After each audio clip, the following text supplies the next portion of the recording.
Amém? Louvado seja Deus, graça e paz, meus irmãos.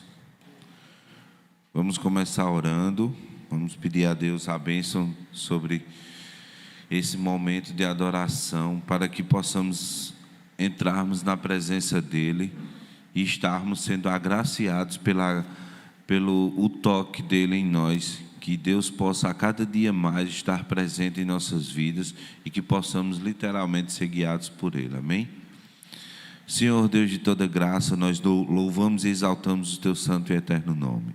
Senhor, Tu és poderoso, Senhor, Teu poder, Senhor, excede tudo que conhecemos, Senhor. Tu estás a tempo e fora do tempo, Tu és presente, Tu és onipotente, Tu és onisciente, Tu és onipresente. Nada, Senhor, foge dos Teus juízos, Senhor. Nada, Senhor, está fora do Teu plano, Senhor. E é por isso que nós estamos aqui, Senhor, para orar, para reconhecermos que Tu és grande, que Tu és fiel, que Tu és maravilhoso, que Tua misericórdia se renova a cada manhã. Nos ajuda, Senhor, renovando a Tua misericórdia sobre nossas vidas, Senhor. Nos ajuda a caminhar, a trilhar cada vez mais o Teu caminho, para que a gente não venha se desviar nem para a direita nem para a esquerda, mas prosseguindo para o alvo. Nos ajuda a cada dia mais, nos torna cada dia mais temente a Deus. Vai nos polindo, Senhor, para que a cada dia mais a gente pareça conforme o Teu Filho. Nos ajuda, seja conosco, para que o Teu nome seja glorificado no meio dessa igreja. É assim, Deus, que eu oro e já Te agradeço, no nome santo de Jesus. Amém. Meus amados, eu queria que vocês abrissem a Bíblia no Salmo de número 73.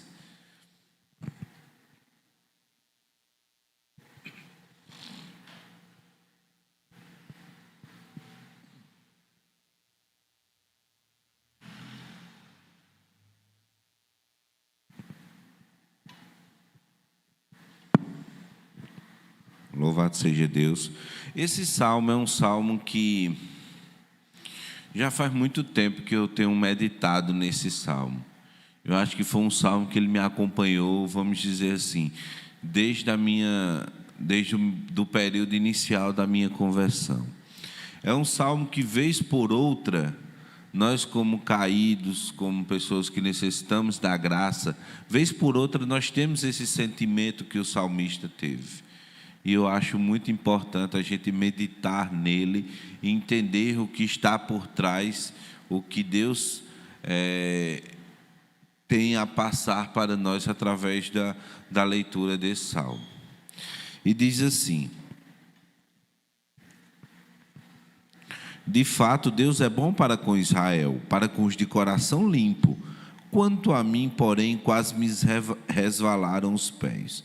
Pouco faltou para que se desviassem os meus passos, pois eu invejava os arrogantes ao ver a prosperidade dos maus.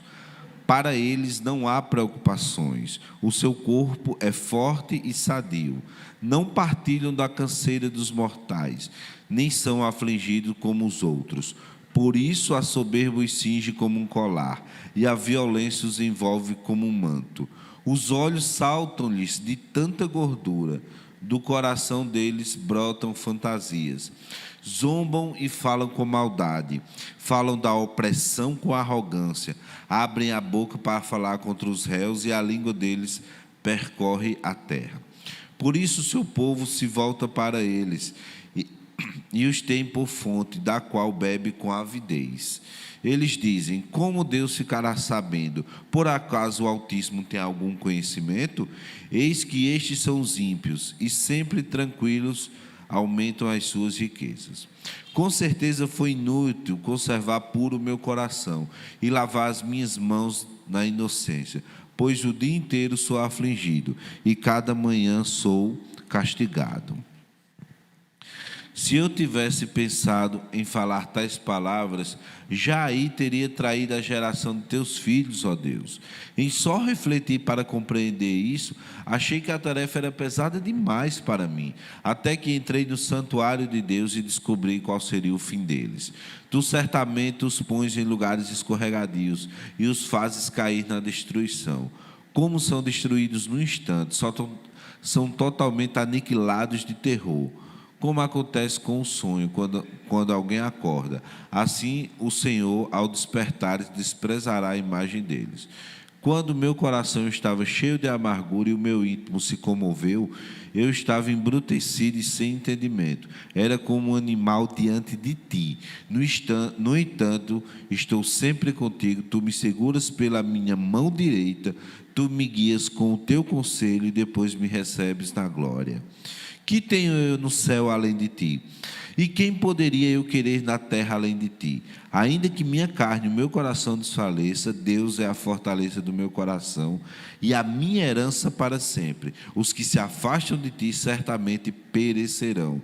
Tu destrói todos os que são infiéis para contigo. Quanto a mim, bom é estar perto de Deus. Faço do Senhor meu refúgio para proclamar todas as suas obras. Amém. O salmista, no verso 1, ele começa dizendo que, de fato, Deus é bom para Israel, para com os de coração limpo. Ele faz uma afirmação de imediato, logo positiva, e aí ele começa a fazer uma inferência sobre aquilo que ele via, sobre aquilo que ele percebia. E é interessante que a gente vai perceber que a partir do verso 2, quando ele começa a ver como os ímpios se comportam, ele traz uma visão que é baseada na visão dele. É como se fosse uma visão externa. Eu acho que se ele estivesse falando hoje para nós, ele estava dizendo: essa é a visão que eu vejo nas redes sociais. É a visão bonita, é a visão que está ali por trás. Ou melhor, que está pela frente. Mas não é a visão que está por trás. E ele, quando ele passa a perceber isso, ele passa a olhar e diz: caramba, é como se todo mundo estivesse vivendo bem, menos eu. E principalmente os ímpios chegam, falam, arrogam contra o próprio Deus. E nós temos visto isso. Nunca eu acho que dentro de todas as esferas da história do cristianismo, a perseguição aos cristãos tem sido tão forte como tem sido hoje, principalmente baseado nessas ideias dessas redes sociais, onde o discurso religioso cristão, judaico cristão, ele é tido como um discurso de ódio. Ou seja, a nossa mensagem hoje ela está impedida de circular nas redes sociais, porque um determinado grupo de empresas decidiu que aquilo ali era discurso de ódio. E tudo isso você fica vendo, é como se no íntimo da gente, a gente estivesse olhando e disse: Senhor, a gente já perdeu essa batalha. Eles venceram. Os maiores grupos de empresas hoje, que controlam quase 80% do tráfego da internet mundial, eles são todos de uma vertente anticristã. Senhor, como é que a gente vai lidar com isso? Não tem como, eles são ricos, as gorduras fazem parte da vida dele, eles são poderosos demais. E quem somos nós, diante de todo esse poder que eles têm? Nós realmente não somos nada, mas o que diz o texto é que, e muitas vezes nós nos entristecemos por isso, e o texto ele tem mais uma conotação também, que não é simplesmente pelas injustiças que nós estamos vendo fazer, mas é que muitas vezes nós estamos vendo essa injustiça como algo bom, e que eles estão provando e a gente não. Então tem essas duas vertentes. É como se eles disseram: bem, eles estão vivendo uma vida boa, enquanto isso eu, como servo teu, não estou vivendo essa vida boa. E ele passa a trazer, ele diz: olha, quando eu fui pensar sobre isso, eu vi que isso é complicado demais para mim, então eu vou para a casa de Deus. E ao chegar aqui, a gente começa a ver tudo que Deus fez durante toda a história, tanto do Antigo quanto do Novo Testamento. todos os milagres que Deus fez, quando Deus destronou pessoas, destronou reinos, tirou, abalou o mundo inteiro até então conhecido. Basta uma única palavra para que todos esses poderes que hoje estão alojados, dentro de alguns dias eles possam não mais existir. É quando a gente entra dessa porta para dentro, é quando nós estamos no recanto do nosso quarto, conversando com o nosso Deus, que a gente pede a Ele que nos oriente, que esteja conosco, é que a gente vai conseguindo paz para se manter nesse mundo, e que Ele mesmo vai trazendo as estratégias do plano dEle e não dos nossos. Porque Deus uma hora vai cobrar aqueles que estão tomando a mentira como verdade. Deus um dia irá cobrar de cada um desses.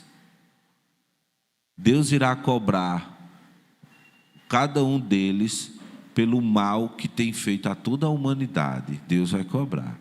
E cabe a nós, dentro do que estiver ao nosso alcance, fazer alguma coisa.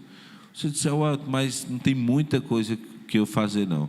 A principal coisa de toda essa lista que está ao nosso alcance é a oração. E isso qualquer um nesse lugar pode fazer. Você pode, como pai, como mãe, controlar muitas coisas que acontecem nas redes sociais para que seu filho não tenha acesso a isso. E caso você dê acesso a eles, que você os controle a ponto de orientar eles sobre certas coisas que vão aparecer, ensinar eles a partir da data que eles já tiverem discernimento, ensinar como eles perceber se aquilo é de encontro ou não à palavra do nosso Deus. E enquanto vocês perceberem que eles não têm o discernimento, seja vocês o discernimento para eles. E por fim, já na parte final, ele diz, quando eu entrei no tabernáculo, eu pude perceber a diferença entre eu e eles.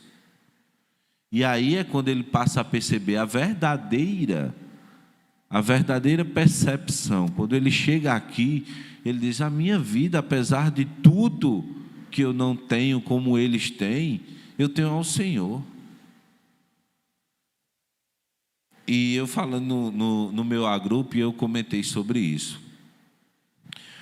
Se nós não temos, nós temos que clamar pela alegria da salvação em nossas vidas. Não tem como nós termos tamanha bênção em nossas mãos e não agradecer diuturnamente por isso.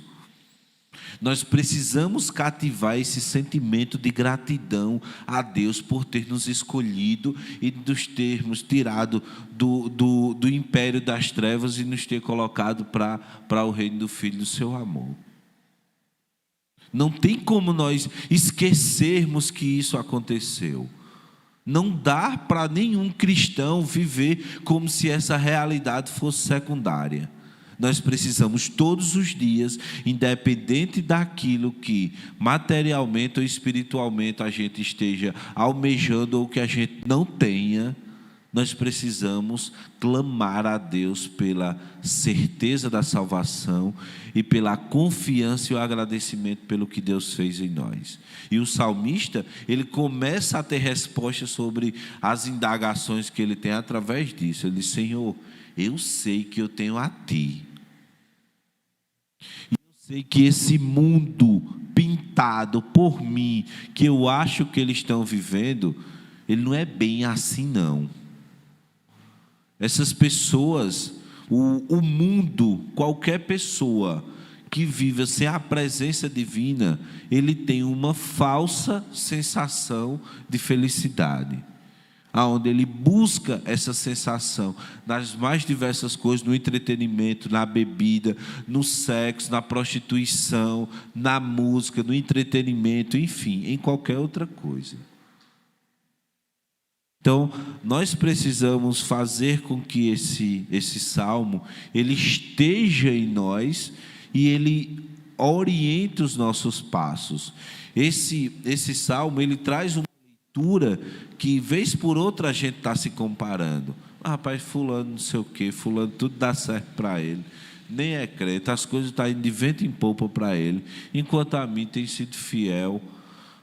Todo mês acontece uma coisa, todo mês tem um moído comigo, todo mês é isso, é pressão em casa, é pressão no trabalho, é pressão em todo canto. Senhor, não aguento não, aguenta. Deus é contigo. Deus trabalhe a ideia de agradecimento, de gratidão a Deus por tudo que Ele fez.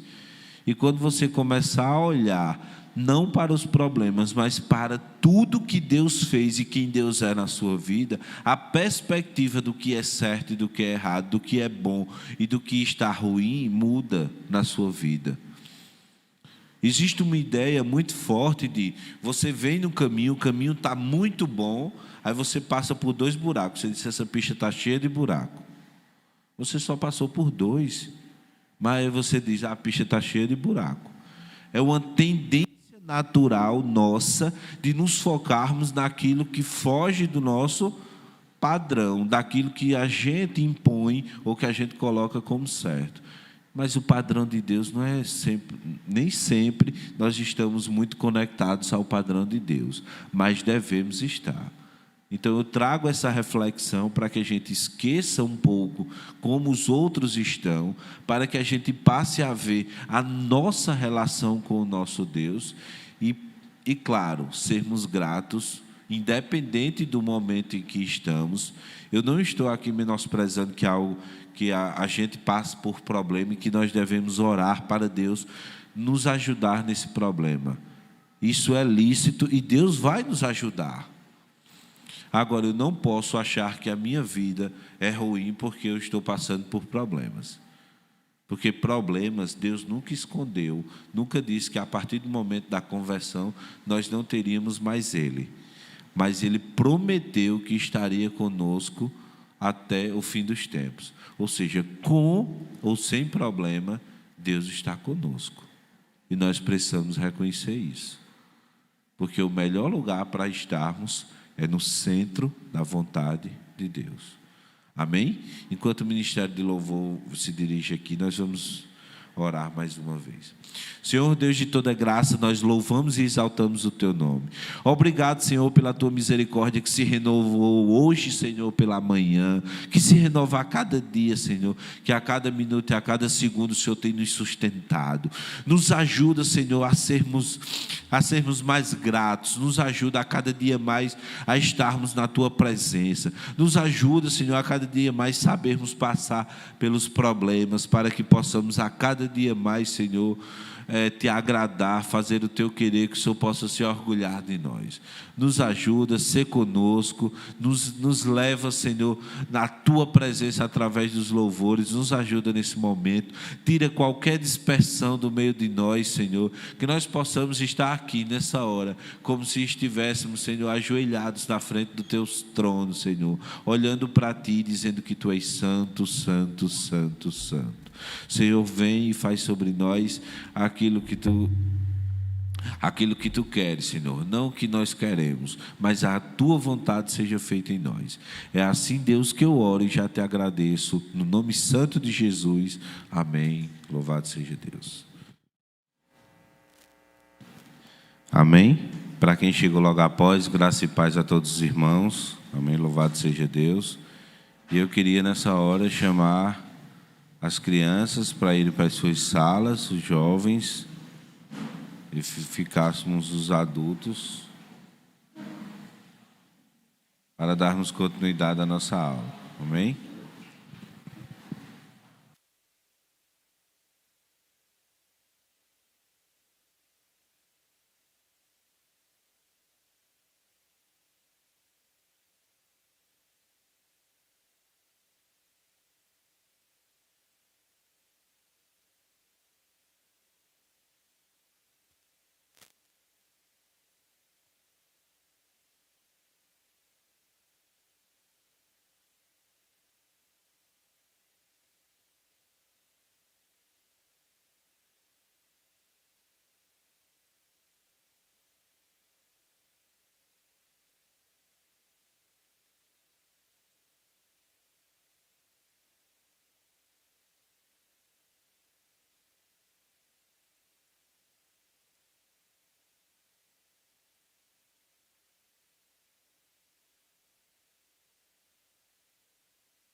Bom dia, irmãos.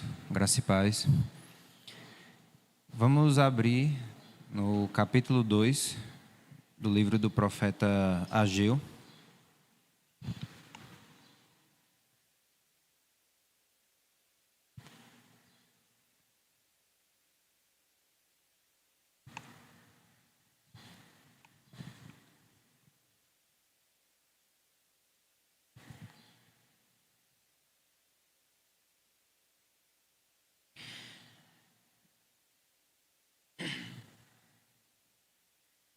Livro do profeta Ageu. Nós vamos ler do versículo 10 ao versículo 19. Versículo 10 do capítulo 2 diz assim: Ao 24º dia do mês nono, no segundo ano de Dario, veio a palavra do Senhor por meio do profeta Ageu, dizendo: Assim diz o Senhor dos Exércitos: Pergunta agora aos sacerdotes a respeito da lei. Se alguém leva carne santa na orla de sua veste, e ela vier a tocar no pão, ou no cozinhado, ou no vinho, ou no azeite, ou em qualquer outro mantimento, ficará isto santificado? Responderam os sacerdotes: Não. Então perguntou a Ageu: Se alguém que se tinha tornado impuro pelo contato com um corpo morto tocar em alguma destas coisas, ficará ela imunda? Responderam os sacerdotes: Ficará imunda. Então prosseguiu Ageu: Assim é este povo e assim esta nação perante mim, diz o Senhor. Assim é toda a obra das suas mãos, e o que ali oferece, tudo é imundo. Agora, pois, considerai tudo o que está acontecendo desde aquele dia. Antes de pordes pedra sobre pedra no templo do Senhor. Antes daquele tempo, alguém vinha a um monte de 20 medidas e havia somente 10. Vinha ao lagar para tirar 50 e havia somente 20. Eu vos feri com queimaduras e com ferrugem e com saraiva, em toda a obra das vossas mãos. E não houve entre vós quem voltasse para mim, diz o Senhor. Considerai, eu vos rogo, desde este dia em diante, desde o 24º dia do mês nono, desde o dia em que se fundou o templo do Senhor, considerai nestas coisas. Já não há semente no celeiro. Além disso, a videira, a figueira, a romeira e a oliveira não têm dado os seus frutos, mas desde este dia vos abençoarei. Amém. Vamos orar? Senhor Deus, Pai de toda glória, queremos te pedir, Senhor, pela tua misericórdia e graça nesta manhã. Que o teu Santo Espírito esteja, Senhor, a ministrar aos nossos corações a tua palavra, a abrir, Senhor, os olhos do nosso entendimento, Senhor, para enxergarmos, Senhor, a beleza da tua lei e vivermos, Senhor, para a tua glória. Ó Deus, que os nossos corações estejam atentos, Senhor, a tudo aquilo que tu tens para nos falar nesta manhã. Que nós venhamos, Senhor, a pôr em prática, Senhor, tudo aquilo que tu intentaste, Senhor, transmitir através do profeta Ageu. Perdoa, Senhor, os nossos pecados, perdoa as nossas transgressões, Senhor. E nos edifica, Senhor, sobre a tua palavra. Em nome de Jesus Cristo. Amém. Hoje nós vamos ler e analisar a terceira parte, a terceira profecia que Deus traz, a terceira mensagem que Deus traz através do profeta Ageu. Foi essa que a gente leu, do versículo 10 até o versículo 18 do capítulo 2. Só que antes da gente ir para essa parte, eu queria fazer só um breve comentário sobre aquilo que a gente viu semana passada. No final do nosso último encontro, a gente falou sobre a questão da glória da segunda casa e viu como essa passagem é muito mal interpretada atualmente. E eu falei sobre a questão de que muitos usam essa palavra mais para um fim de prosperidade do que para qualquer outra coisa. E vou fazer esse comentário mais para sanar qualquer mal entendimento que tenha tido, certo? Que essa palavra da glória da segunda casa, como a gente já viu semana passada, ela já se cumpriu ela já se cumpriu em Cristo, certo? Então, nós vimos isso, que esta glória era a glória de Deus que iria encher a segunda casa de uma forma como jamais havia ocorrido, porque o próprio Deus fisicamente haveria de entrar naquela casa. Então, essa ideia de que hoje muito se fala sobre essa questão de qualquer ponto que vai ter, por exemplo, a igreja vai passar por uma reforma e a glória da segunda casa será maior que a primeira. Esse texto salta muito nesses contextos. E o intuito do meu comentário foi falar que, na maioria das vezes, esse texto salta com o intuito de glória material, de como se essa nova casa, esse novo templo vai ser muito maior e esplendoroso do que o primeiro. Só que a gente viu que o objetivo de Deus nesse versículo 9 do capítulo 2 de Ageu é levar os olhos do povo para a glória de Deus, não a glória material, certo? Então, toda vez que a gente ouvir essa palavra nesses termos de glória material, isso não está de acordo com a palavra de Deus, certo? Como a gente comentou semana passada, a nossa palavra deve ser como a música que a Banda Graça tem, que a glória da última casa encha esta casa, que é a habitação do Senhor.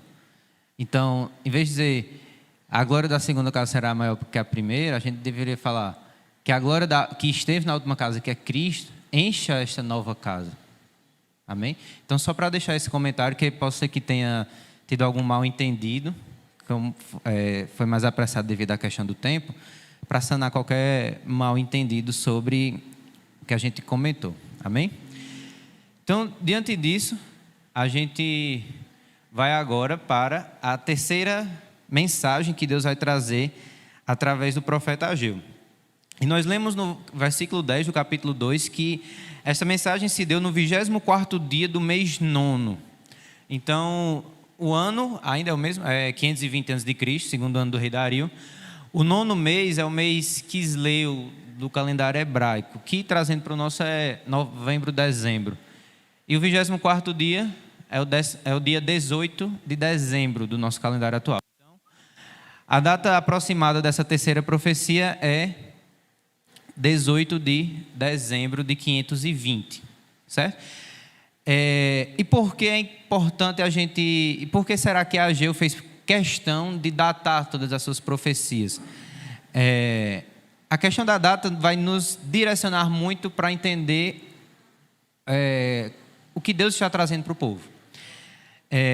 Nós vimos já que a mensagem do capítulo 1, ela ocorreu, certo? Se a gente recordar, ela foi dada em 29 de agosto de 520, certo? E que após o povo escutar aquela mensagem, em 21 de setembro, no final do capítulo 1, 21 de setembro de 520, o povo reinicia a reconstrução do templo. Então, aqui haviam se passado aproximadamente 3 meses desde o início da reconstrução. E por que isso é importante a gente analisar? Porque isso vai nos ajudar a entender por que Deus falou especificamente nesse momento, certo?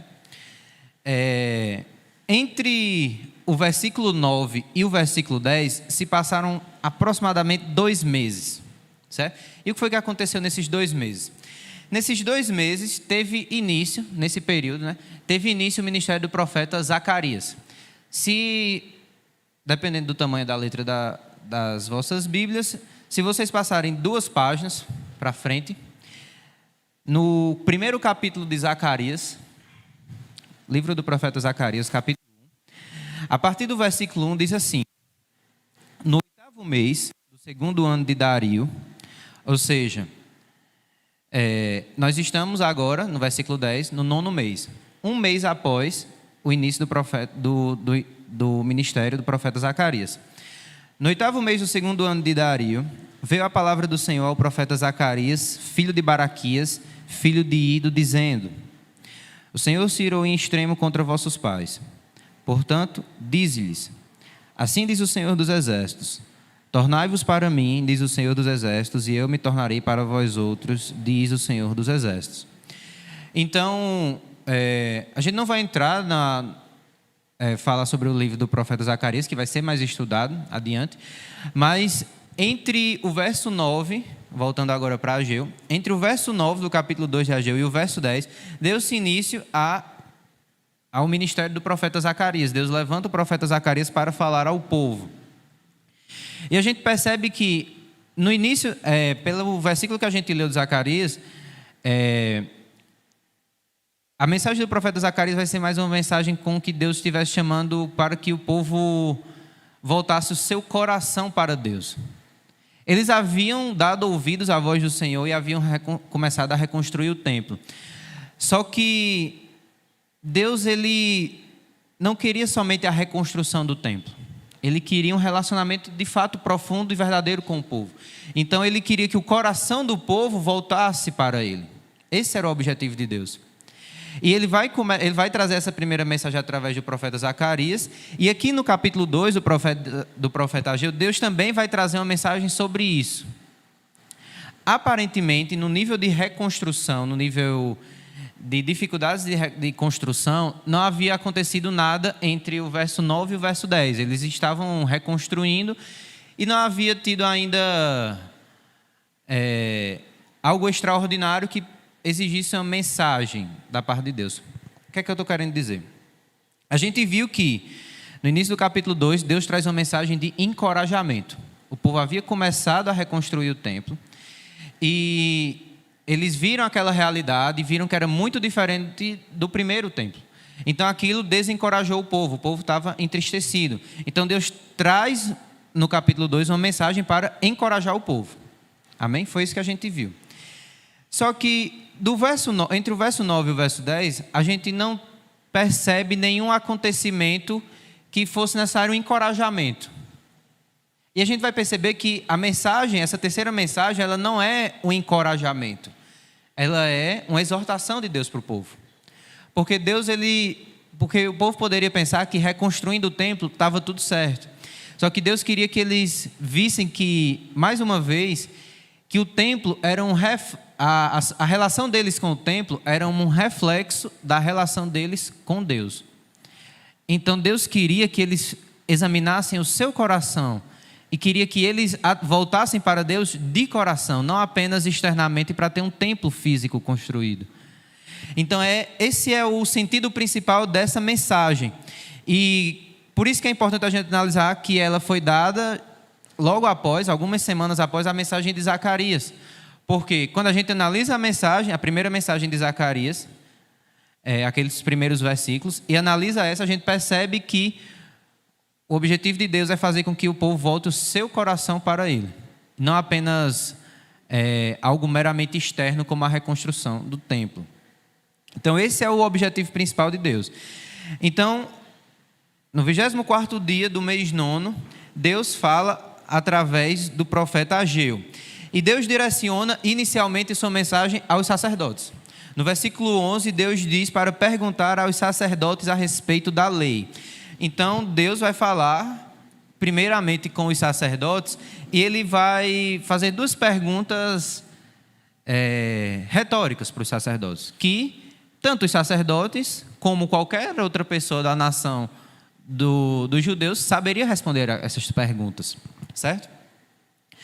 E os sacerdotes, eles tinham a função tanto de fazer o sacrifício, de representar o povo diante de Deus, mas eles também tinham a função de ensinar a lei de Deus ao povo, transmitir a lei de Deus para o povo, certo? Então é nesse sentido que Deus vai perguntar aos sacerdotes a respeito da lei. E no versículo 12, Deus vai fazer a primeira pergunta. E a primeira pergunta diz respeito à santidade. O versículo 12 diz assim: se alguém leva carne santa na orla de sua veste, e ela vier a tocar no pão, ou no cozinhado, ou no vinho, ou no azeite, ou em qualquer outro mantimento, ficará isto santificado? Responderam os sacerdotes: não. Nós já vimos, e por que Deus não entrega diretamente a mensagem? Nós já vimos isso acontecendo no capítulo 2.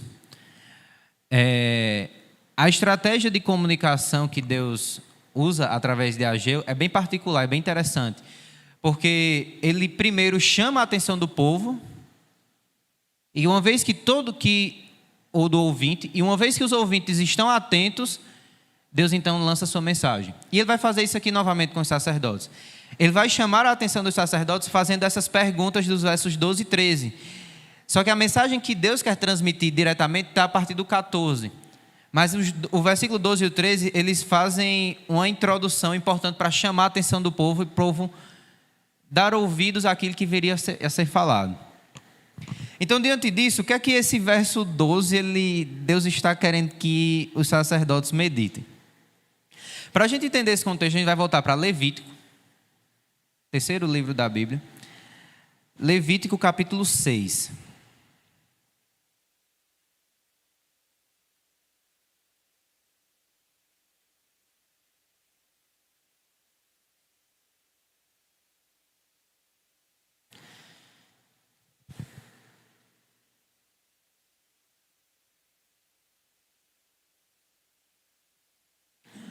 Levítico capítulo 6 vai tratar sobre a oferta, sobre os sacrifícios em diversas ocasiões, sobre os pecados voluntários, a lei do holocausto, a lei de oferta de manjares, a lei da consagração, a oferta na consagração dos sacerdotes. E a partir do versículo 24, nós vamos ler sobre a lei da oferta pelo pecado. Levítico 6, a partir do 24, diz assim: Disse mais o Senhor a Moisés: Fala a Arão e a seus filhos, dizendo: Esta é a lei da oferta pelo pecado. No lugar onde se imola o holocausto, se imolará a oferta pelo pecado perante o Senhor. Coisa santíssima é. O sacerdote que a oferecer pelo pecado, a comerá. No lugar santo se comerá, no pátio da tenda da congregação. Tudo que tocar a carne da oferta será santo. Se aspergir alguém do seu sangue sobre a sua veste, lavarás aquilo sobre que caiu no lugar santo. E o vaso de barro em que for cozida será quebrado. Porém, se for cozida num vaso de bronze, esfregar-se-á e lavar-se-á na água. Todo varão entre os sacerdotes a comerá, coisa santíssima é. Porém, não se comerá nenhuma oferta pelo pecado, cujo sangue se traz à tenda da congregação para fazer expiação no santuário. No fogo será queimado. É sobre essa lei que Deus vai perguntar aos sacerdotes lá no contexto de Ageu. E o que é que acontecia? Nós lemos no versículo 27 aqui, que tudo o que tocar a carne da oferta será santo. E aqui a gente lê que durante o sacrifício, podia ser que algumas partes do sacrifício não fossem consumidas totalmente. Então, isso que sobrava, os sacerdotes poderiam comer. E normalmente eles colocavam na orla da roupa para levar para comer, para tirar ali de onde era realizado o sacrifício até a mesa onde eles comeriam, certo? Eles colocavam na orla. E a questão que Deus vai trazer baseado nessa lei para os sacerdotes lá na época de Ageu é o seguinte: o sacerdote colocou essa carne que nós lemos aqui, que é santa, porque já foi separada para Deus, já foi consagrada. Os sacerdotes colocam essa carne na orla da sua roupa.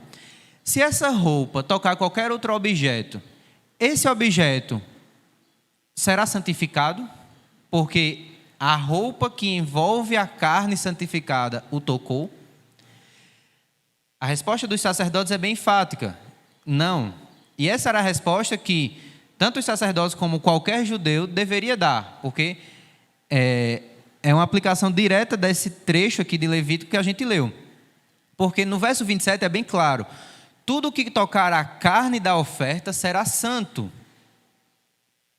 Só que a questão, o que Deus pergunta é: a roupa que tocou na carne da oferta, ela foi santificada de acordo com aqui o texto de Levítico.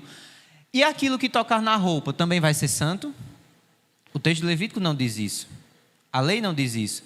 Então Deus está dizendo, é como se Deus estivesse perguntando para os sacerdotes: se o sacerdote estiver carregando carne santa e a roupa que tocou a carne santa tocar em outro objeto, esse objeto vai se santificar? A resposta é não.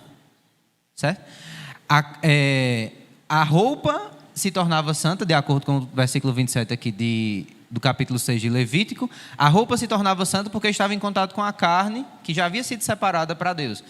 Mas aquilo que a roupa tocasse não seria santo, não seria santificada, certo? E o significado disso aqui é o seguinte, como você estivesse perguntando, a santidade, ela poderia ser transmitida? Esse é o sentido. A carne, mais uma vez, a carne estava consagrada, ela já era santa. A roupa que tocou, pelo que Deus fala aqui em Levítico 6:27, seria santa. Mas isso não implica que tudo que a roupa tocar vai ser santo. Ela não é propagada, a santidade, a um terceiro nível. Certo? Esse é o sentido da primeira pergunta. No verso 13, agora voltando para Ageu, no capítulo 2, no verso 13, Deus pergunta novamente sobre isso, mas não sobre a santidade, agora sobre a impureza. E Deus pergunta: se alguém que se tinha tornado impuro pelo contato com um corpo morto tocar em alguma destas coisas, ficará ela imunda? Estas coisas que fala aqui no versículo 13, em alguma destas coisas, significam as coisas que foram mencionadas no versículo 12, ou seja, o pão, o cozinhado, o vinho, o azeite, qualquer outro mantimento. Ou seja, estas coisas faz menção a isso. Só que agora não é sobre santidade, é sobre impureza. E para entender essa lei, a gente vai voltar novamente para Levítico, agora para o capítulo 22. Livro de Levítico, capítulo 22.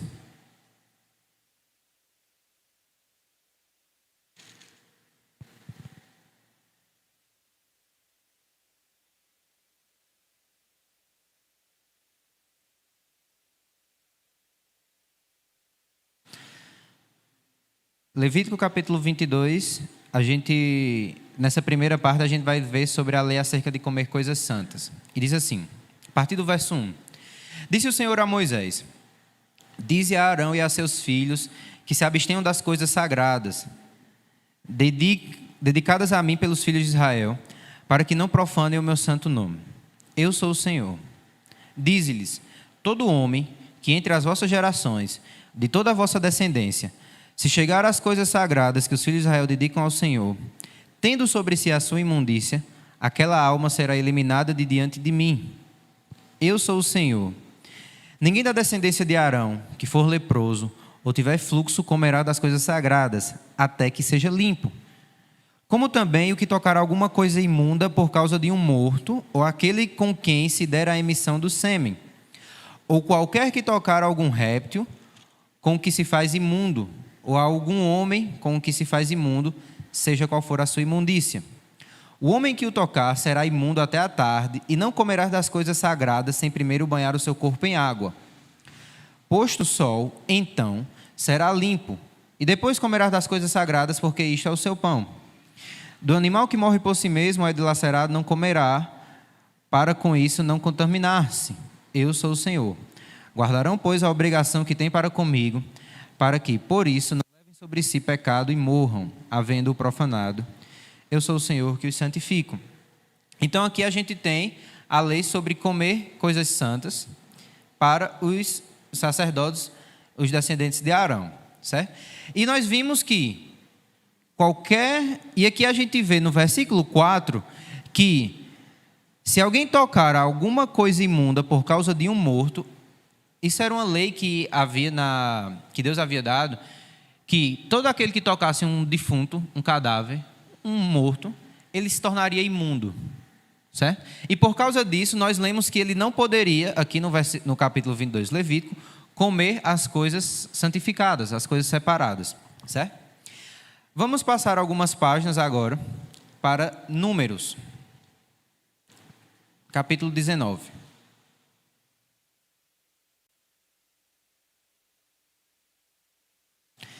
Livro de Números, capítulo 19. Enquanto os irmãos passam, por que a gente vai ler o livro de Números? Porque essa questão de se tornar impuro pelo contato com um morto ela valia não apenas para os sacerdotes, no tocante a comer coisas santificadas, valia para qualquer pessoa da congregação, do povo de Israel. Então, a partir do versículo 11 do capítulo 19 de Números, diz assim: aquele que tocar em algum morto, cadáver de algum homem, imundo será 7 dias. Perceba que Deus está falando para todo o povo. Ao terceiro dia e ao 7º dia, se purificará com esta água e será limpo. Mas se ao terceiro dia e ao 7º não se purificar, não será limpo. Todo aquele que tocar em algum morto, cadáver de algum homem, e não se purificar, contamina o tabernáculo do Senhor. Essa pessoa será eliminada de Israel. Porque a água purificadora não foi aspergida sobre ele, imundo será. Está nele ainda a sua imundícia. Esta é a lei quando morrer algum homem em alguma tenda. Todo aquele que entrar nessa tenda e todo aquele que nela estiver serão imundos 7 dias. Também todo vaso aberto sobre o que não houver tampa amarrada será imundo. Todo aquele que, no campo aberto, tocar em alguém que for morto pela espada, ou em outro morto, ou nos ossos de algum homem, ou numa sepultura, será imundo 7 dias. Para o imundo, pois, tomarão da cinza da queima da oferta pelo pecado, e sobre esta cinza porão água corrente num vaso. Um homem limpo tomará isopo, e o melhorará na água, e a aspergirá sobre aquela tenda, e sobre todo o utensílio, e sobre as pessoas que ali estiverem, como também sobre aquele que tocar nos ossos, ou em alguém que foi morto, ou que faleceu, ou numa sepultura.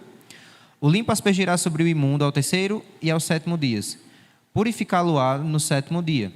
E aquele que era imundo lavará as suas vestes e banhará na água, e à tarde será limpo. No entanto, quem estiver imundo e não se purificar, será eliminado do meio da congregação, porque contaminou o santuário do Senhor. A água purificadora sobre ele não foi aspergida, é imundo. Isto lhe será por estatuto perpétuo. E o que aspergir a água purificadora lavará as suas vestes, e o que tocar a água purificadora será imundo até a tarde. Tudo que o imundo tocar também será imundo, e quem o tocar será imundo até a tarde. Aqui a gente percebe que a lei sobre a imundícia era abrangente para todo o povo. Então, baseado nesse texto, Deus vai falar através do profeta Ageu aos sacerdotes e vai perguntar: se um homem tocou num cadáver, ele se tornou imundo de acordo com esta lei. E, de acordo com a lei, tudo que ele tocar se tornará imundo. Azeite, pão, tudo, todos os objetos. Ou seja, qual é a relação que a gente percebe? A questão da santidade, no versículo 12, ela não passava adiante. Aquilo que a roupa do sacerdote tocava não se tornava santo, porque a roupa esteve em contato com a carne santificada. Mas aquilo que o homem imundo toca se torna também imundo. E o ponto central aqui desse segundo cenário é dessa forma: a imundícia ela é transmitida ao terceiro grau. Terceiro grau por quê? Porque o primeiro grau seria o defunto. O segundo seria aquele que tem contato com o defunto. Então ele seria imundo de acordo com a lei. O terceiro grau seria aquilo que quem está imundo, que tocou o defunto, toca. Então, Deus vai fazer essas perguntas retóricas e os sacerdotes vão dizer: com certeza. A gente percebe no versículo 13 que eles respondem: sim, será imundo. A lei diz isso. Só que os sacerdotes, eles não devem ter dificuldade em responder isso, porque são perguntas básicas sobre a lei. Tudo isso era senso comum. Porém, eles deviam estar perguntando: e então, o que é que isso tem a ver com a gente? Por que você está perguntando isso para a gente? Todo mundo sabe disso.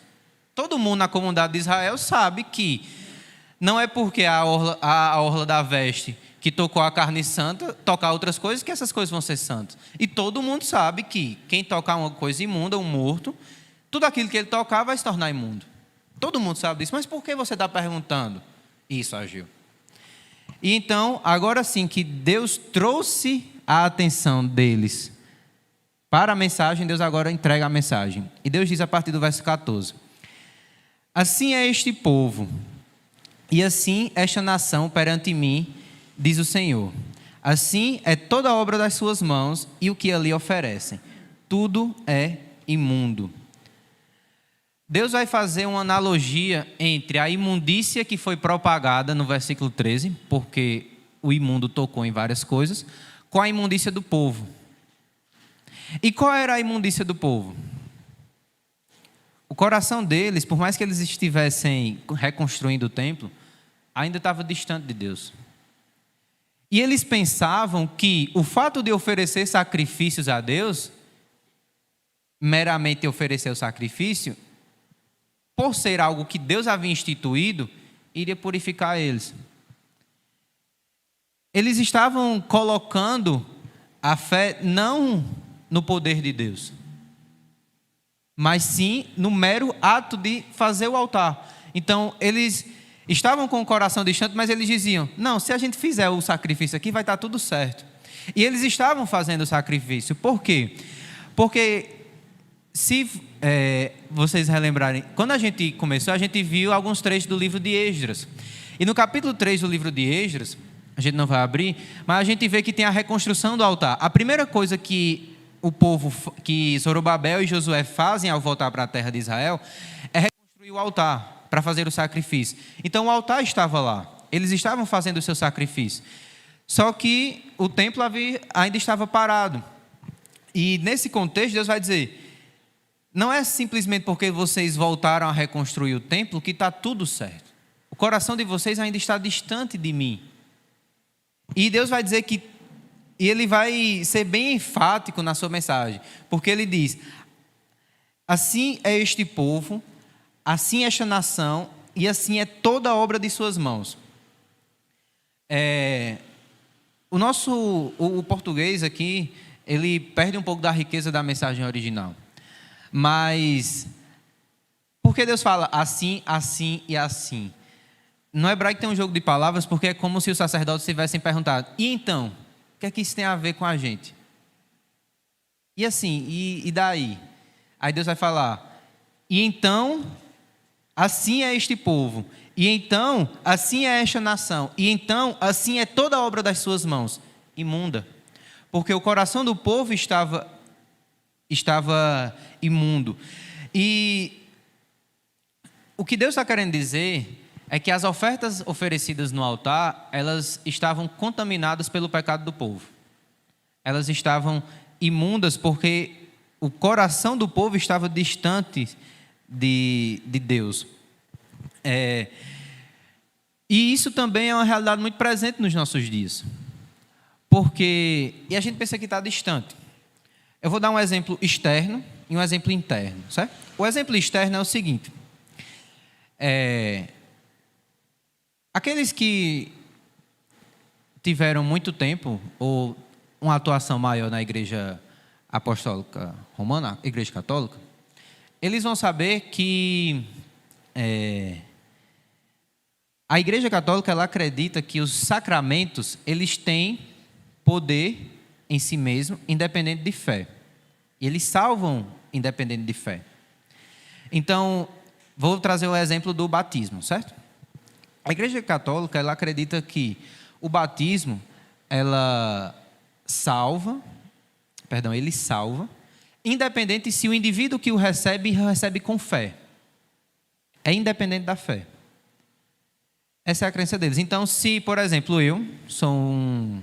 digamos que eu sou um muçulmano, sou islâmico, do islamismo, e eu vou aqui na Igreja Católica não acredito não, mas eu vou me batizar. Pela doutrina da Igreja Católica, o batismo confere poder, graça a ele, independente da fé, independente se ele crê ou não naquilo. Certo? Essa é uma realidade parecida com o que os judeus estavam fazendo aqui. Eles acreditavam que o ritual, que o sacrifício, purificava, independente se eles estavam fazendo aquilo de coração ou não, porque era um mero ato externo. Então, essa realidade aqui não é tão distante da gente. Mas a gente sabe que, se nós não recebermos os sacramentos de Deus, as ordenanças de Deus, pela fé, a gente não vai agradar a Deus. Então, uma pessoa ela pode se batizar 15 vezes, digamos, em 15 denominações diferentes, mas se ela não tiver fé em Deus, ela não crer em Deus, ela não for novamente nascida, aquilo não vai conferir graça a ela vai ter uma experiência emocional ali. A gente crê nisso, certo? Esse é o exemplo externo. Qual é o exemplo interno? O nosso serviço na igreja, ele não é um tampão para o nosso pecado. Não é porque a gente atua em algum ministério que o nosso pecado ele tem uma espécie de motivo, ou então ele tem um, estou procurando a palavra, mas como se o nosso pecado fosse justificável. Ah, não, se eu estou servindo no ministério, então Deus não está se importando muito com esse fato de que eu estou pegando as folhas lá do trabalho e levando para casa. Irmã Lourdes.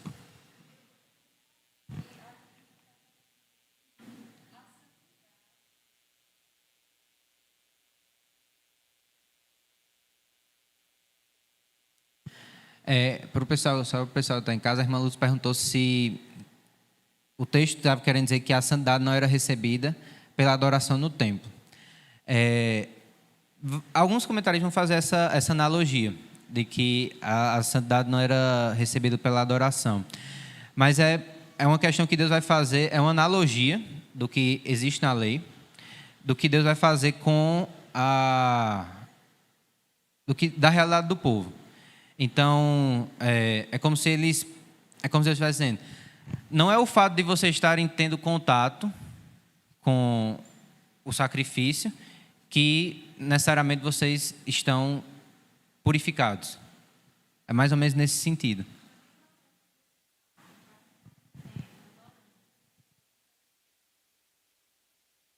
Exato. Pastor.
Amém.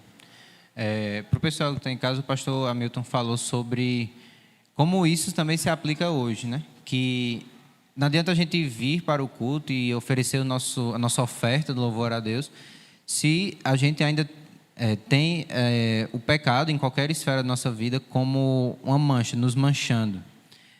E um pecado de estimação, entre aspas, aquilo que a gente não quer deixar de lado. Então, é nesse sentido também que isso se manifesta nos nossos dias.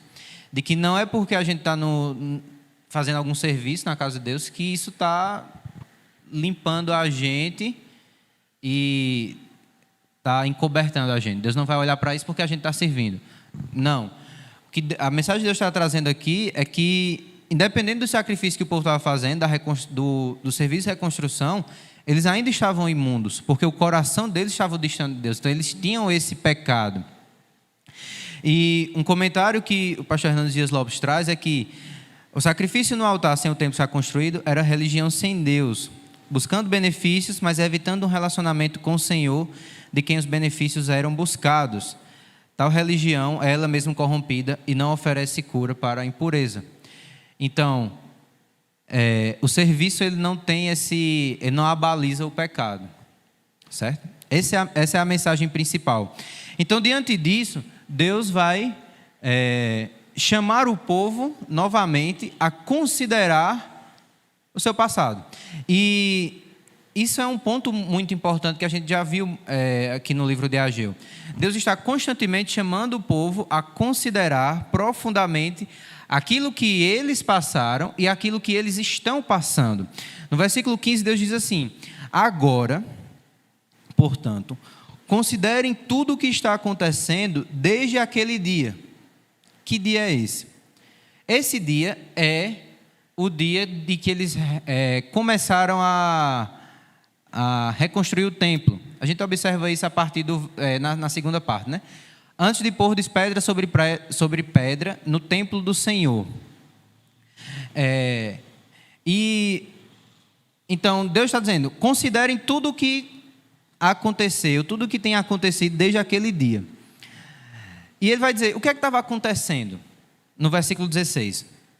Alguém vinha a um monte de 20 medidas e havia somente 10. Vinha ao lagar para tirar 50 e havia somente 20. Então, essa era a realidade, como a gente já viu no capítulo 1, do povo. Eles vinham a um monte. O monte aqui era uma pilha. Essa primeira analogia aqui é uma analogia com os grãos, principalmente grão de trigo. Então, os grãos eram armazenados numa espécie de pilha. Eles ficavam sobre o chão e tinha uma pilha. Então, eles vinham a esse monte de pilha esperando pegar 20 medidas. Só que, quando eles debulhavam e pegavam, só havia 10. Ou seja, novamente aquela ideia que Deus falou no capítulo 1 sobre o saquitel furado, de que o povo corria para suas próprias causas e Deus afastava, com um sopro, dissipava aquilo que eles colhiam. Certo? E na parte B do versículo 16, Deus diz, vinha ao lagar para tirar 50 e havia somente 20. O lagar é aquela parte onde as uvas são pisadas para tirar o suco. Então, colocam todas as uvas numa espécie de caixa, elas são pisadas pelas pessoas, e aí o suco desce e ele é recolhido. Então, eles vinham ao lagar para pegar o vinho e esperavam recolher 50, só que só havia 20. Então, novamente, Deus está mostrando que tanto a colheita como o vinho, aqueles que eles utilizavam como bebida, Deus estava dissipando. Era isso. Deus está dizendo, considerem a realidade de vocês. E essa questão de 20, 10, 50, são medidas, certo? Então, era uma medida utilizada, o texto não especifica qual, certo? Mas imagine que você vinha para tirar 50 litros de vinho, mas só tinha 20. Então, digamos, se você tem fazendo uma analogia, né? Se você tem uma família de 10 pessoas, você precisava de 50 litros, mas só tinha 20. Então, aqueles 20 deveriam ser divididos para aquelas 10 pessoas, então era pouco. Então, Deus está falando, considerem essa realidade. E Deus vai falar mais uma vez que não eram... Quem estava fazendo isso com eles não era o inimigo, era o próprio Deus. Não era o diabo, não era os samaritanos que estavam colocando veneno lá nas plantações. Era o próprio Deus. No versículo 17, Deus vai dizer, eu vos feri com queimaduras, com ferrugem e com saraiva, em toda a obra das vossas mãos. Essa tríade, queimadura, ferrugem e saraiva, é mencionada por Deus no livro de Amós, no capítulo 4. E esse verso é quase igual ao que está registrado em Amós, capítulo 4, versículo 9. A gente não vai abrir, mas ele é quase igual. Ele tem algumas pequenas modificações. Mas é como se Deus está trazendo o povo para eles pensarem, olharem a realidade deles, o passado deles, e analisarem, diante disso, Deus está querendo fazer com que eles voltem os olhos não para a realidade, mas para Deus. Porque Deus está dizendo, quem fez isso com vocês fui eu. E essa questão de queimadura, os comentaristas explicam que era devido aos ventos quentes que vinham do lado do leste, que vinham do deserto. Então isso queimava, isso fazia com que as plantações secassem. E a questão da ferrugem, algumas traduções traz mofo, traz a ideia do vento úmido que vinha do lado do mar Mediterrâneo. Então, o vento seco secava as sementes, secava a plantação, e o vento úmido, quando vinha para apodrecer aquela plantação. E somado com tudo isso, tinha a saraiva, que era uma espécie de granito que Deus mandava, granizo, certo? É uma espécie de granizo que congelava e aí destruía de vez a lavoura. Então Deus está dizendo, olha, o que Deus está querendo mostrar para o povo é, eu estou encurralando vocês pelo leste com os ventos quentes, pelo oeste com os ventos úmidos e por cima com a saraiva e o granizo. Então eu estou encurralando. Eu quero que vocês percebam que sou eu quem estou fazendo isso. Só que o objetivo de Deus não o objetivo de Deus com tudo isso não é simplesmente destruir a plantação. No final do versículo 17 nós lemos que Deus fala, e não houve entre vós quem voltasse para mim, diz o Senhor. Deus não estava fazendo isso de pirraça. Deus estava fazendo isso, a disciplina que Deus estava mandando, estava sendo enviada por Deus com o objetivo de trazer o povo de volta para Ele. Com o objetivo de, como a gente leu rapidamente no versículo 3 de Zacarias 1, de fazer com que os corações deles voltassem para Deus. Era isso que Deus estava querendo que o povo fizesse. Só que o povo não estava fazendo. E é semelhante, eu me lembro agora, é semelhante com o que, em partes, com o que a gente lê em Apocalipse, que vai acontecer nos últimos dias. Que Deus envia pestes sobre a humanidade, e mesmo assim, com essas pestes, o povo, os seres humanos, os homens não se rendem. Eles vão procurar o quê? Eles vão procurar, João descreve, vão procurar os seus ídolos. E a gente vê isso também hoje em dia. Diante de todo o contexto que a gente está vendo de uma pandemia, de morte que a gente está vendo a nível mundial, a gente, no início, a gente via muito na mídia, nas redes sociais, essa questão de que estava despertando a generosidade, a solidariedade das pessoas. Só que a gente, com o passar do tempo, a gente percebe que a sociedade ela não mudou muito, de forma geral, de 2020 para cá. Por quê? Porque embora Deus esteja mandando estas coisas, as pessoas estão indo, correndo atrás de outras coisas para solucionar os seus problemas e querendo contornar tudo isso. É como se, diante do contexto aqui da realidade de Ageu, o povo vendo aquela realidade da colheita fraca, eles tivessem, vou contratar um agrônomo aqui para... Tem que ter algum problema aqui na terra. Não é possível. Só que Deus estava querendo que o povo olhasse primeiramente para Ele, porque era Deus quem estava fazendo isso. Deus queria que o povo percebesse que não adianta, podia trazer, não sei se existe, mas o Nobel de Agronomia que não ia dar certo. Porque Deus estava fazendo isso. Mas o objetivo de Deus, mais uma vez, não era somente prejudicar. A disciplina de Deus não é para destruir o seu povo. Isso também vale para a gente hoje. A disciplina de Deus nas nossas vidas não é com o objetivo de destruir a gente, mas sim com o objetivo de nos tornar mais parecidos com Cristo. Então, Deus estava fazendo isso para trazer o povo de volta. Só que, diante desse contexto, diante de tudo isso, a gente vê que Deus ele é sobremaneira gracioso e misericordioso. Versículo 18. Considerai, eu vos rogo, desde este dia em diante, desde o 24º dia do mês 9, desde o dia em que se fundou o templo do Senhor, considerai nestas coisas. Já não há semente no celeiro. Além disso, a videira, a figueira, a romeira e a oliveira não têm dado os seus frutos. Mas desde este dia vos abençoarei. O verso 18, Deus está dizendo, eu vos rogo, considerem. E existe uma mudança aqui em relação ao 15. Porque no 15 Deus diz, considerem o vosso passado. Só que no 18 Deus diz, considerem, eu vos rogo. É um apelo maior, ele diz, considerem. E esse considerar, novamente, ele não é, vou pensar aqui alguma coisa. O sentido que Deus está trazendo é, pensem no íntimo de vocês, considerem profundamente isso. Meditem sobre isso. Meditem em quê?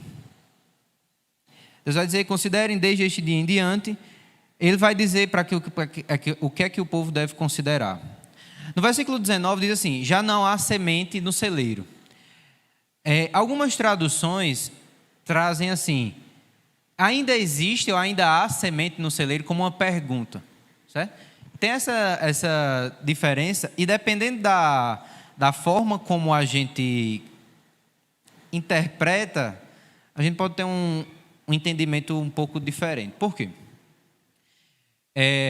Nessa época do ano, a gente está na metade de dezembro, 18 de dezembro, como a gente viu, né? Nessa época do ano, já havia tido a colheita de tudo, inclusive eles já tinham feito a semeadura de boa parte da plantação, certo? Eles já tinham feito essa semeadura. Então, se essa é uma afirmação, ou seja, Deus está dizendo, já não há semente no celeiro, ponto. Deus está dizendo, não existem sementes no celeiro. Se isso é uma afirmação, a gente precisa pensar que sementes são essas. E existem 3 possibilidades aqui, certo? Primeira possibilidade, são as sementes de trigo que foram colhidas. Se essa é a interpretação que a gente entende, o que é que Deus está querendo dizer? Vocês acabaram de colher, só que as sementes já acabaram. Ou seja, vocês só vão começar a colher agora lá para maio. Então, como é que vocês vão passar de dezembro até maio, se já não existem sementes? Essa é a primeira possibilidade. Qual a segunda possibilidade? Essas sementes se referem às sementes que foram plantadas, que acabaram de ser plantadas entre outubro e novembro, certo? Se essa é a interpretação correta, faz sentido, porque, como Deus está dizendo, todas as sementes que vocês tinham, vocês já plantaram. Então, vocês não têm mais para plantar caso ocorra qualquer coisa.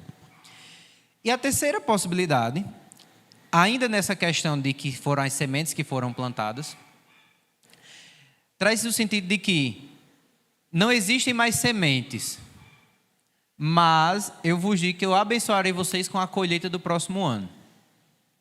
Então, existem essas 3 possibilidades, essas 3 interpretações. E qual delas é a mais aceita? Qual delas a gente pode considerar? Quando a gente olha para o final do verso, quando Deus diz que vai abençoar o povo, a gente entende que a interpretação que mais se adequa é essa terceira, que faz menção às sementes que foram lançadas. Só que Deus está dizendo que, diferentemente dos últimos anos, que o povo estava vivendo como não estava dando nenhuma importância para Deus, e que por isso estavam colhendo muito pouco. Diferentemente desses últimos anos, dessas últimas colheitas, na próxima que eles vão colher, que eles plantaram tudo o que eles tinham, já não tem mais semente no celeiro, nessa próxima Deus vai abençoar. E por causa disso, eles vão colher de uma forma que eles esperam, da forma como Deus prometeu nos termos da aliança. Certo? Então, essa é a interpretação mais aceita, de que não existem sementes no celeiro. Tudo o que vocês tinham, vocês plantaram. Lembra que a gente viu isso no capítulo 1? De que eles plantavam muito e trabalhavam muito, e cada vez mais plantavam e plantavam. Só que, por causa do pecado deles, mesmo eles plantando mais, Deus continuava mandando pouco. Lembra que a gente viu isso no capítulo 1? Então, só que Deus está dizendo aqui que, mesmo diante do coração deles estar distante, mesmo diante do pecado deles, Deus vai abençoá-los com uma boa colheita, certo? E Deus vai falar também a respeito dos outros frutos principais. No complemento do versículo 19 diz assim: além disso, a videira, a figueira, a romeira e a oliveira não têm dado os seus frutos. Essas 4 árvores, elas representavam os 4 tirando o trigo, né? Os 4 principais produtos ali daquela região. A uva, o figo, o romã e as olivas, as azeitonas para fazer azeite, principalmente, certo? E Deus está dizendo que essas árvores não têm dado os seus frutos. No contexto atual, Deus está falando, considere, essas árvores não têm dado os frutos delas, certo? Não têm dado. E isso era um problema muito grande, tanto para a questão de sobrevivência do povo, como para a questão de economia. Porque tinha toda aquela questão dos impostos que a gente já viu, que às vezes, como agora na época de Dario era uma coisa fixa, podia ser que metade do que eles escolhiam fosse embora lá para a Pérsia por causa dos impostos. Então, diante do fato de que não tem mais semente no celeiro, de que eles já plantaram tudo, e que as principais árvores não têm dado os seus frutos, esse contexto é muito difícil para o povo. Só que, no meio disso tudo, Deus diz algo. Deus dá uma promessa ao povo. Ele diz: mas, desde este dia, vos abençoarei. É interessante porque, apesar de todas as promessas que Deus fez até agora no livro de Ageu, Deus ainda não tinha mencionado a palavra abençoar, a palavra bênção. Deus não prometeu abençoar o povo com a glória da última casa. Deus disse que a glória seria maior do que a da primeira. Deus também não prometeu abençoar o povo com a prata e com o ouro. Ele disse que ele era o dono da prata e do ouro. Mas agora Deus diz: eu vos abençoarei. A bênção de Deus iria acompanhar este povo. E é importante porque, mais uma vez, a gente tem aqui a questão da aliança. Nós vimos que tudo que o povo havia passado estava descrito na aliança, nos termos da aliança que Deus fez com o povo, lá no Êxodo, Levítico, Números e Deuteronômio. Nós lemos algumas passagens de Deuteronômio em que Deus diz: se vocês desobedecerem, vai acontecer isso. E os mesmos termos Deus usa aqui no livro de Ageu para falar para o povo.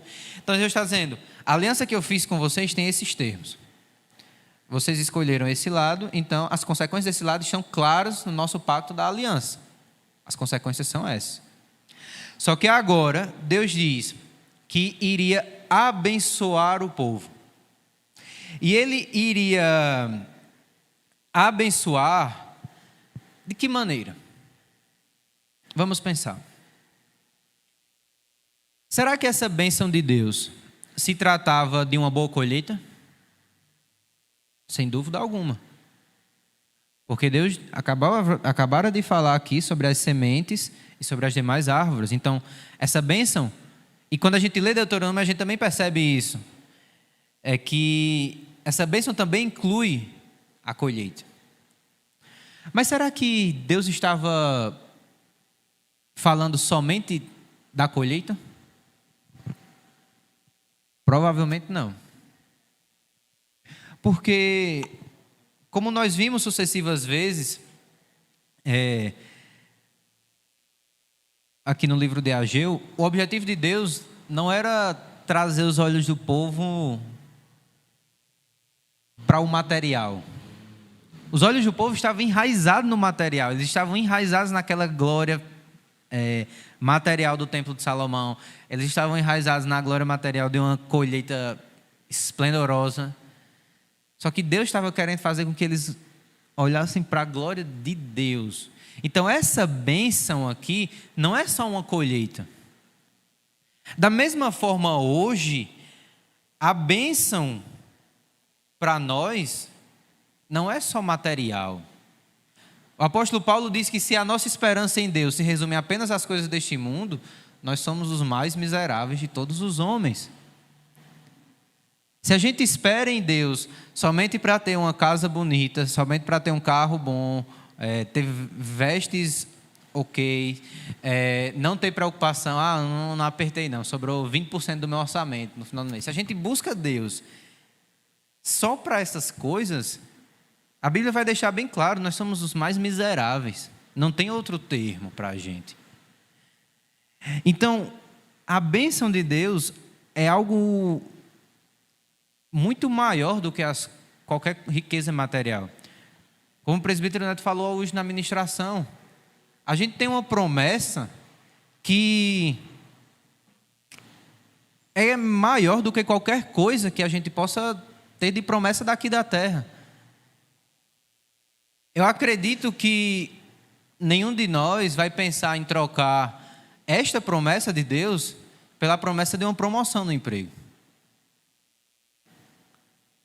Seria algo irreal se nós de fato conhecemos a esse Deus, se nós de fato conhecemos a esse Cristo. Então Deus está dizendo que desde este dia Ele abençoaria o povo. E isso está totalmente relacionado com o povo voltar o seu coração. Vamos voltar para Deuteronômio, capítulo 30.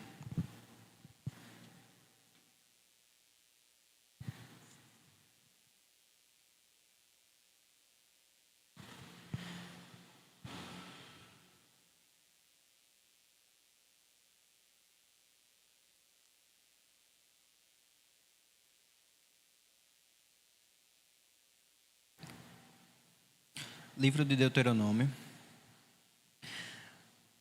Nós vamos ler os 10 primeiros versos.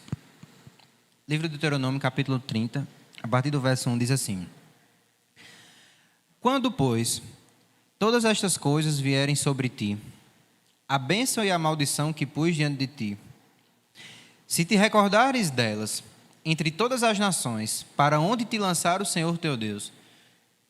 Novamente, todas as nações. Deus, aqui, a gente relembra diretamente do exílio, certo? Se te recordares delas, entre todas as nações, para onde te lançar o Senhor teu Deus, e tornares ao Senhor teu Deus, tu e teus filhos, de todo o teu coração e de toda a tua alma, e deres ouvidos à sua voz, segundo tudo o que hoje te ordeno, então o Senhor teu Deus mudará a tua sorte, e se compadecerá de ti, e te ajuntará de novo de todos os povos entre os quais te havia espalhado o Senhor teu Deus. Ainda que os teus desterrados estejam para a extremidade dos céus, desde aí te ajuntará o Senhor teu Deus, e te tomará de lá. O Senhor teu Deus te introduzirá na terra que teus pais possuíram, e a possuirás, e te fará bem e te multiplicará mais do que a teus pais. O Senhor teu Deus circuncidará o teu coração e o coração da tua descendência, para amares o Senhor teu Deus de todo o coração e de toda a tua alma, para que vivas. O Senhor teu Deus porá todas estas maldições sobre os teus inimigos e sobre os teus aborrecedores que te perseguiram. De novo, pois, darás ouvidos à voz do Senhor, cumprirás todos os seus mandamentos que hoje te ordeno.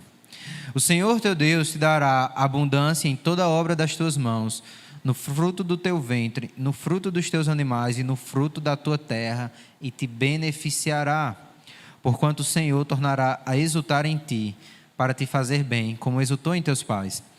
Se deres ouvidos à voz do Senhor teu Deus, guardando os seus mandamentos e os seus estatutos, escritos neste livro da lei, se te converteres ao Senhor teu Deus de todo o teu coração e de toda a tua alma. Eu não sei na Bíblia de vocês, mas na minha essa seção tem assim, promessas de misericórdia. E de fato a palavra é essa, misericórdia. Porque nós sabemos que este voltar do povo não era obra do povo. Nós lemos no final do capítulo 1 que quem produziu o arrependimento no coração do povo e quem direcionou o povo para ouvir a voz do Senhor, que falava através de Ageu, para reconstruir o templo, foi o próprio Deus. Então, esse voltar do homem, esse converter, não é uma ação do homem, é uma ação de Deus. E Deus está dizendo que abençoará este povo. E o versículo 6 é demasiadamente importante, porque Deus diz que circuncidará o coração e o coração da tua descendência para amares ao Senhor teu Deus de todo o teu coração e de toda a tua alma.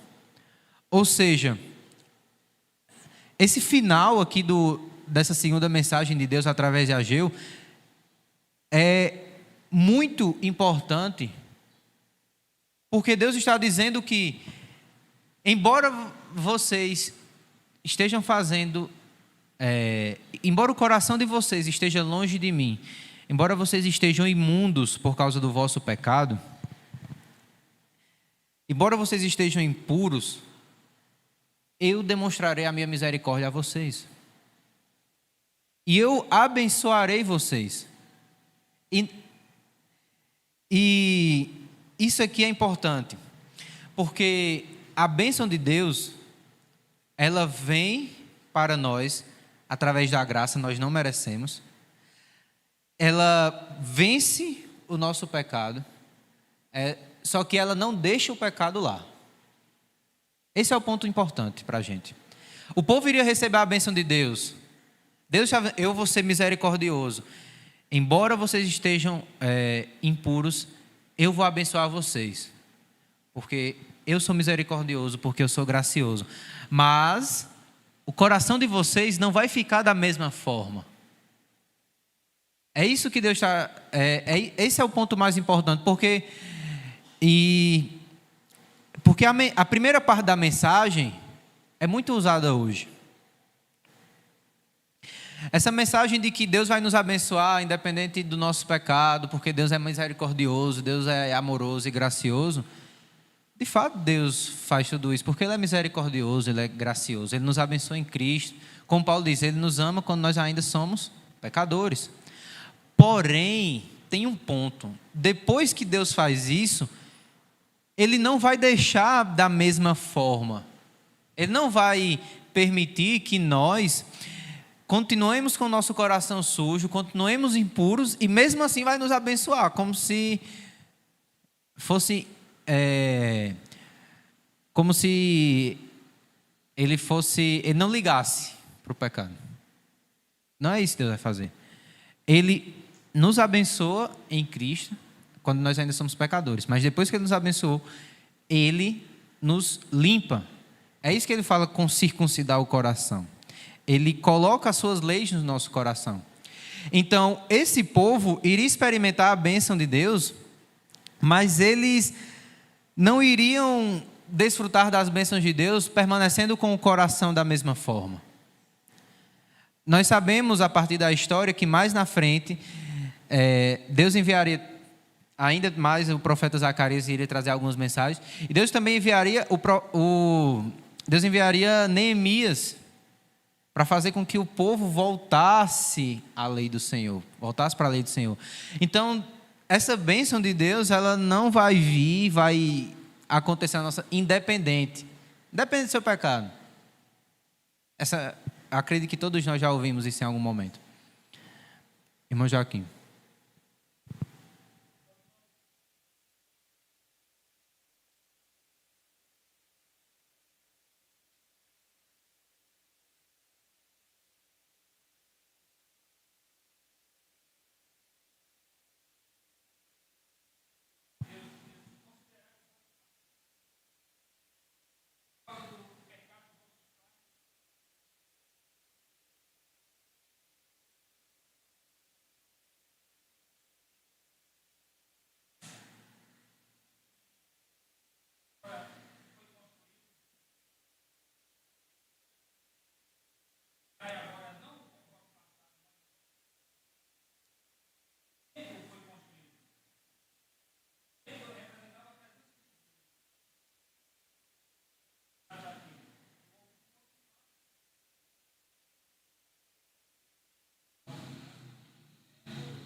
Amém. Para o pessoal que está em casa, o irmão Joaquim falou novamente sobre essa questão da relação do templo e do coração do povo. De que o templo ele estava sendo reconstruído e ele simbolizava, como a gente já viu, a presença de Deus no meio do povo. E diante disso, só que mesmo com essa reconstrução, o povo ainda estava com o coração distante. Isso mostrava que o templo, por mais que ele simbolizasse a presença de Deus, o povo tinha resolvido essa questão externa, mas o coração deles ainda estava longe do Senhor. E, para a gente encerrar, algumas aplicações que a gente pode tirar aqui desse trecho, certo? Primeira delas,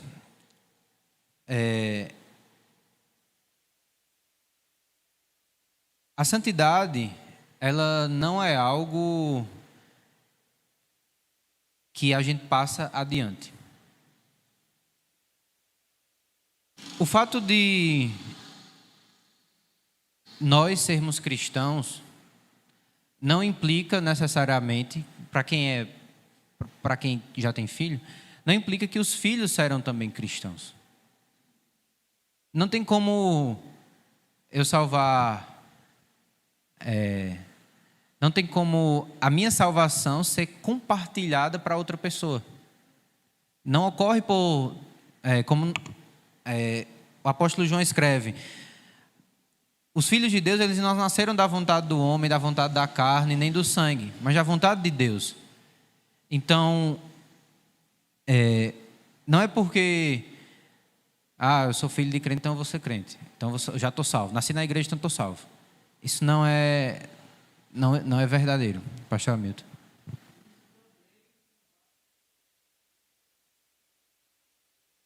Amém.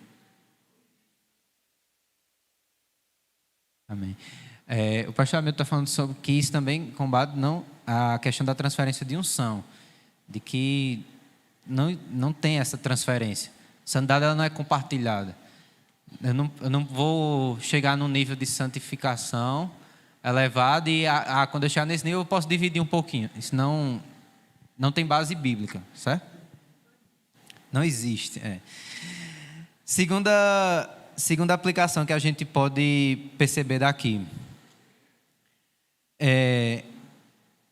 Nós precisamos sempre estar atentos ao nosso coração. Porque, como nós já comentamos hoje, a gente pode, e o presbítero Evandro falou isso na pregação de quarta fez 8 dias, quando ele pregou sobre perdão. O melhor local para ser cristão é a igreja. Aqui, todo mundo vai olhar para a gente e vai dizer: fulano é uma benção. Mas, a gente... Aqui é o melhor ambiente, só que... E onde é o pior ambiente? Não sei. Para alguns pode ser a casa. Para outros pode ser o trabalho, para outros pode ser a universidade ou a escola. Pode ser... Mas a questão a gente não é cristão somente na igreja. Esse é o ponto principal. Da mesma forma que o povo aqui estava pensando que estava agradando a Deus simplesmente por estar reconstruindo o templo, a gente não pode pensar que está agradando a Deus porque a gente participa do agrupe ou do estudo bíblico, porque a gente está... Não, eu estou no ministério, eu estou fazendo algum serviço. Como nós já vimos, né? Deus ele quer que o nosso coração esteja direcionado para Ele, certo? Então, é algo muito mais que ações externas. E, ao mesmo tempo, toda devoção do coração vai resultar em ação externa. A gente nem pode cair num extremo de que se eu sirvo, se eu faço as coisas, então eu estou bem. E a gente também não pode cair no outro extremo de que eu tenho minha vida devocional em casa, tenho intimidade com Deus, tudo bem, eu estudo a Bíblia, eu medito diariamente, mas eu não faço nada na igreja. A gente também não pode cair nesses extremos. Toda devoção de coração a Deus, ela vai resultar em ações, em serviço no corpo de Cristo, em serviço na igreja. Amém? Terceiro ponto. Semana passada a gente viu sobre cuidado ao olhar para trás. Sobre ter cuidado com olhar para trás para não ficar sempre querendo que a igreja do século XXI seja a igreja do século XVIII, ou do século XVII, ou do século XIX.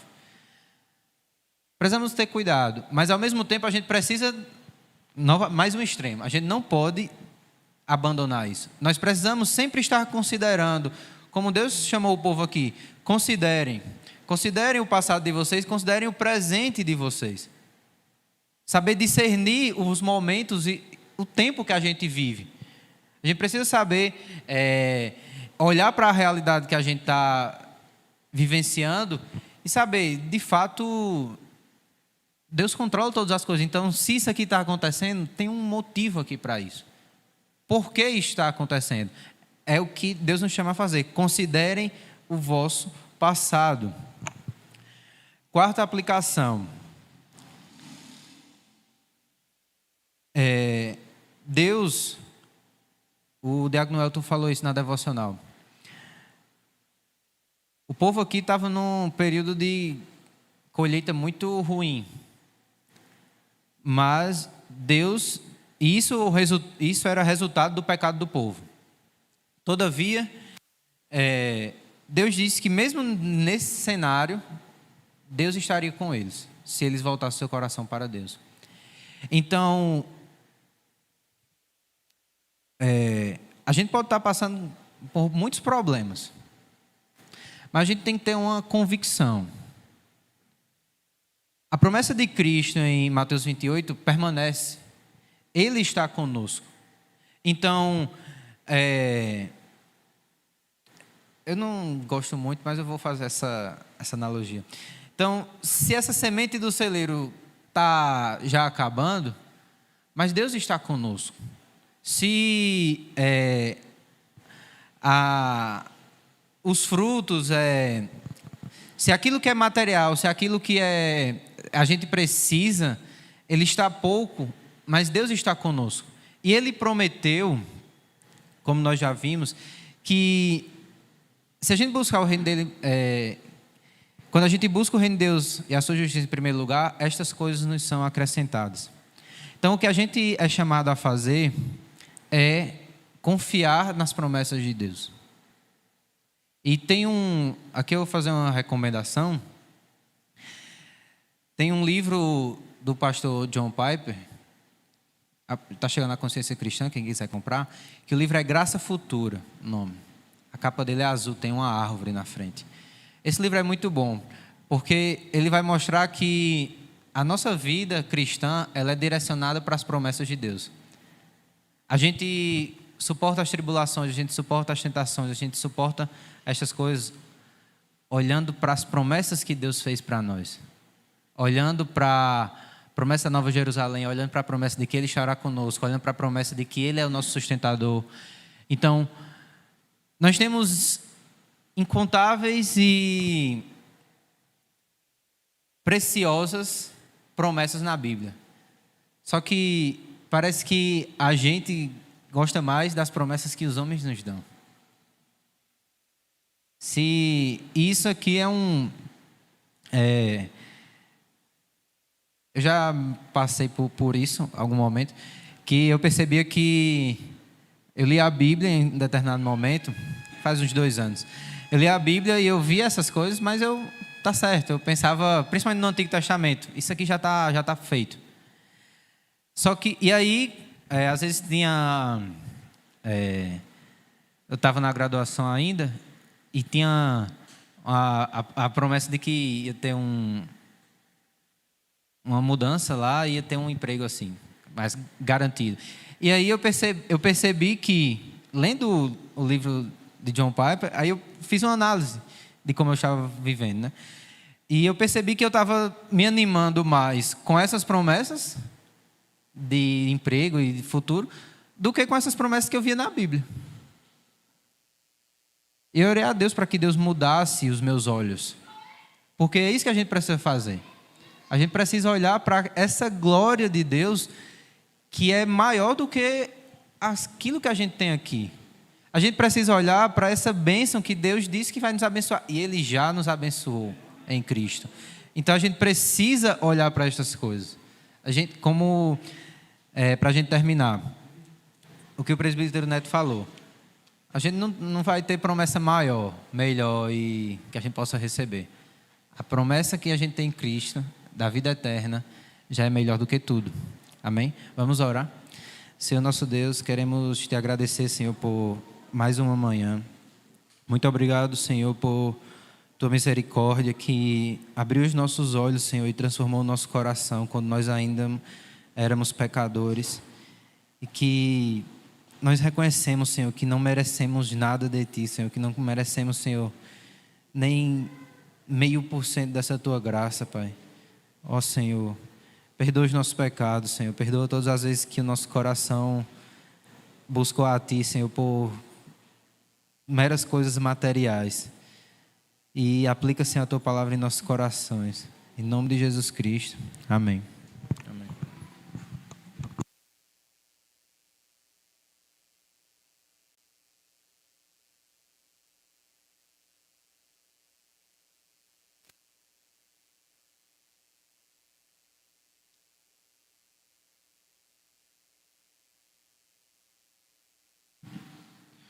Amém, graça e paz, meus amados. Eu queria, nesse momento, chamar o Ministério do Louvor para estar louvando o hino enquanto nós recolhemos os nossos dízimos e ofertas. Amém?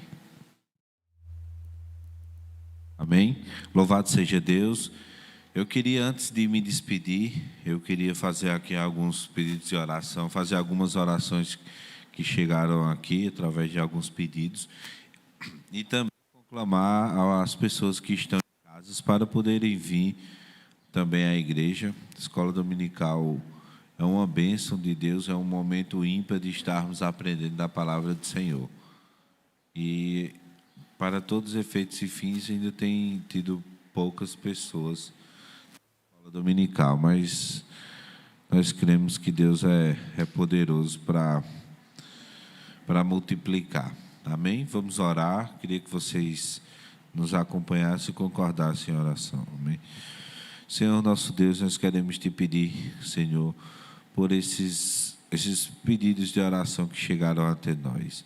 Senhor, isso não é um mero momento, Senhor, da homilia do culto, mas nós estamos orando porque nós reconhecemos que Tu és onipotente, que Tu podes todas as coisas. Basta uma palavra Tua, Senhor, e problemas são resolvidos, e vidas são refeitas, Senhor, que laços são desatados, enfim. Tu pode resolver todos os problemas, bastando uma palavra Tua, Senhor. Nós queremos te pedir por Mateus, um jovem que sofreu um acidente e que está internado em estado grave no trauma. Nós queremos também, Senhor, pedir pelos irmãos que estão com Covid, por Cássio e Antônio, Jailton, Vanderlei e Luciana, e por muitos que estão sentindo sintomas de gripe. Senhor, nos ajuda, Senhor, ser conosco, ser com todas essas pessoas aqui citadas, Pai, nos ajuda, Senhor. Tu és o médico dos médicos, Senhor, basta uma palavra Tua e tudo se resolve. Vem, Senhor, em nosso favor, ajuda a Tua igreja, Senhor, e que logo mais, Senhor, nós possamos estar recebendo do testemunho de pessoas nesse lugar que foram curadas pela Tua graça, pela Tua intervenção. Nos ajuda, ser conosco, nos leva em paz e segurança para as nossas casas, nos abençoa e que o Senhor nos traga logo mais à noite para estarmos orando, para estarmos cultuando a Ti, Senhor, para que possamos ter uma semana abençoada na Tua presença, para que possamos, Senhor, honrar o Teu nome todos os dias com as nossas vidas. É assim, Deus, que eu oro e já te agradeço, no nome santo de Jesus. Amém. A paz do Senhor a todos, que Deus abençoe a vida de vocês.